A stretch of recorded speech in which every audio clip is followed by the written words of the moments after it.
शंकर नायक आम घर हूँ मदनशिला मो स्त्री गर्भ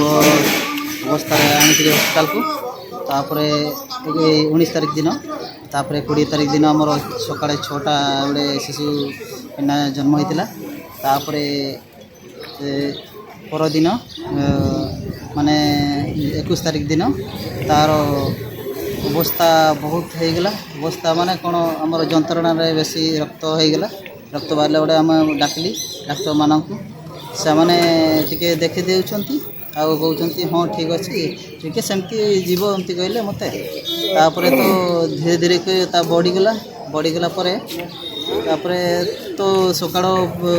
21 तारिख दिन बेसी सका टाइम बेसी अधिक जाता देखीदे सका भल कथबार्ता होता से 12:30 भितर तार जीवनटा चलीगला।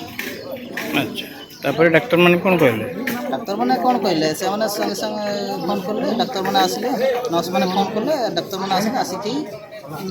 ऑक्सीजन लगे कि तार चेक करले जे नाही। अच्छा आपण जतले नर्स मान को कहले जे ब्लड ब्लीडिंग होजी आज्ञा सेते डॉक्टर माने आस्तेले कि नाही के आसले नि ना डॉक्टर माने तो नथिले सेते बडे ये नर्स दीदी गुडा नहीं थिले। नमस्कार आज आम रायरमपुर उपखंड हॉस्पिटल आम आसीचु जोटा कि आपण मैंने जानी थे नंदिनी नायकंकर जो हॉस्पिटल ट्रीटमेंट ठीक भाव हो नाला से अभाव माने मृत्युवरण होती गोटे नवजात शिशु छाड़ी जाइछंती आउ सही विक्षोभ आम एठी आम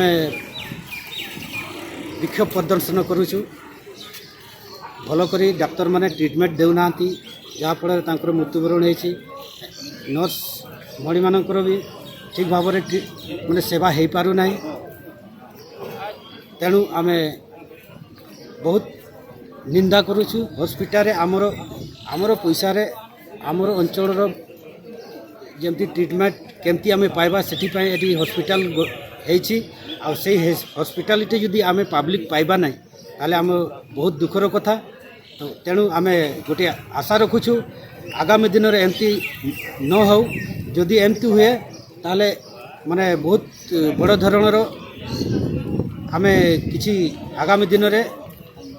आंदोलनर नेतृत्व नेमु से यार दायी रे हॉस्पिटल सरकार आ समस्ते दायी रे से चाहूँगी से नंदिनी नायकंकर जो ट्रीटमेंट अभाव होती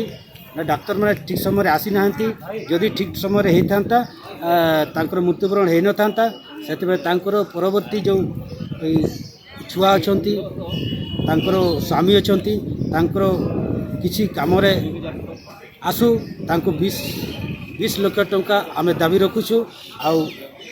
हॉस्पिटालिटी जमती डाक्तर मानकर जदि कम अच्छी डाक्तर मान को मगा जाओ आउ नर्स मानकर जदि सेवा करिबारे कम लोक अच्छा ताले नर्स मानकर भी आम डिमांड रोची फुलफिल एठार डाक्तर आ नर्स मानकर अवदान हेबा दरकार आ ट्रीटमेंट आम अंचल